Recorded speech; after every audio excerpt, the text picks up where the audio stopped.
வணக்கம். இன்று 2024ஆம் ஆண்டு ஆவணி மாதம் 27ஆம் நாள் வியாழக்கிழமை. சன்ரைஸ் சூரியோதய ஒலிபரப்பில் ஜெர்மனிய செய்திகள் வாசித்து வழங்குபவர் குணவிஜயா சுரேந்திரன். சோலிங்கன் தாக்குதலுக்கு பின் அரசாங்கம் பல பாதுகாப்பு கொள்கைகளை முன்வைத்தது. புண்டஸ்டாக் இப்போது ஆலோசித்து வருகின்றது. உள்துறை மந்திரி பைசர் திட்டங்களை உறுதிப்படுத்தினார். ஆனால் இந்த திட்டங்கள் யூனியனுக்கு போதுமானதாக இல்லை. சோலிங்கனில் இஸ்லாமியவாதிகளின் கத்தி தாக்குதலுக்கு பின் அரசாங்கம் வழங்கிய புகலிடம் மற்றும் பாதுகாப்பு பொதியை முதன்முறையாக புண்டஸ்டாக் விவாதித்தது. வன்முறை செயலில் இருந்து தேவையான விளைவுகளை பெற வேண்டும் என்று மத்திய உள்துறை அமைச்சர் நான்சி பேசர் நாடாளுமன்றத்தில் கூறினார். இன்றைய சட்டமன்ற தொகுப்பில் நாங்கள் அதைத்தான் செய்கின்றோம்.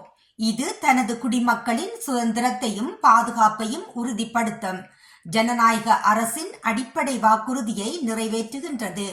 தீவிரவாத வன்முறை குற்றவாளிகளால் இந்த வாக்குறுதியை கேள்விக்குள்ளாக்குவதை நாங்கள் அனுமதிக்க கூடாது, அனுமதிக்க மாட்டோம் என்று அமைச்சர் வலியுறுத்தினார்.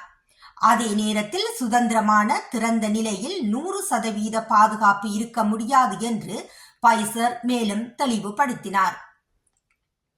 ஞாயிற்றுக்கிழமை அதிபர் ஸ்கோல்ஸ் உஸ்பெகிஸ்தானுக்கு ஒரு பயணத்தை மேற்கொள்வார். மேலும் ஊடக அறிக்கைகளின்படி நாட்டுடன் இடம்பெயர்வு ஒப்பந்தத்திலும் கையெழுத்திடுவார். இருப்பினும் திட்டமிட்ட முடிவு அதிகாரப்பூர்வமாக உறுதிப்படுத்தப்படவில்லை. ஊடக அறிக்கைகளின்படி உஸ்பெகிஸ்தான் மற்றும் கஜகஸ்தானுக்கு தனது பயணத்தின் போது பெடரல் சான்சலர் ஒலாஃப் சோல்ஸ் உஸ்பெகிஸ்தானுடன் இடம்பெயர்வு ஒப்பந்தத்தில் கையெழுத்திட விரும்புகின்றார். பன்கே மீடியா குழு மற்றும் ராய்டர் செய்தி நிறுவனங்களின் செய்தித்தாள்கள் இதை தெரிவித்தன. பிந்தியவர் அரசாங்க வட்டாரங்களை குறிப்பிட்டார். திட்டமிட்ட கையெழுத்து இன்னும் அதிகாரப்பூர்வமாக உறுதிப்படுத்தப்படவில்லை.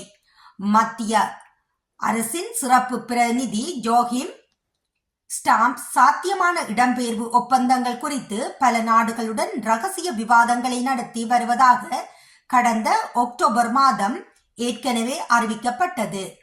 ஜார்ஜியா, மாஸ்டோவா, கென்யா, கொலம்பியா மற்றும் கிர்கிஸ்தான் தவிர உஸ்பெகிஸ்தானையும் உள்ளடக்கியுள்ளது. பெடரல் அலுவலகம் 4வது நாள் எச்சரிக்கையை வெற்றிகரமாக கருதுகின்றது.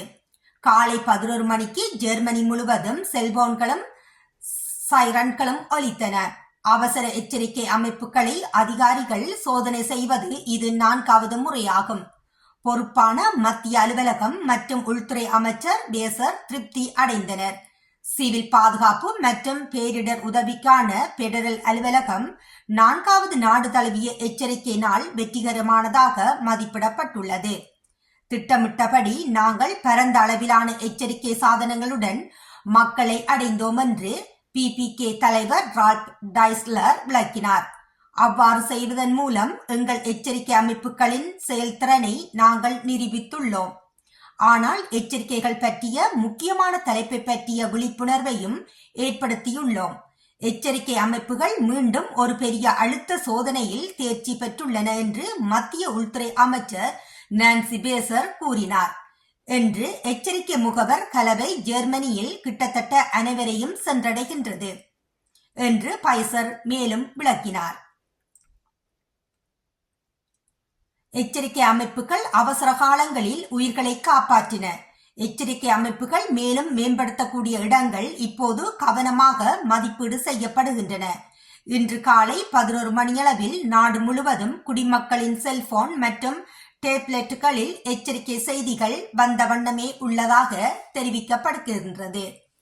இத்துடன் இன்றைய ஜெர்மன் செய்திகள் நிறைவு காண்கின்றது. மேலும் மற்றுமொரு செய்திகளுடன் சந்திக்கும் வரை நன்றி, வணக்கம்.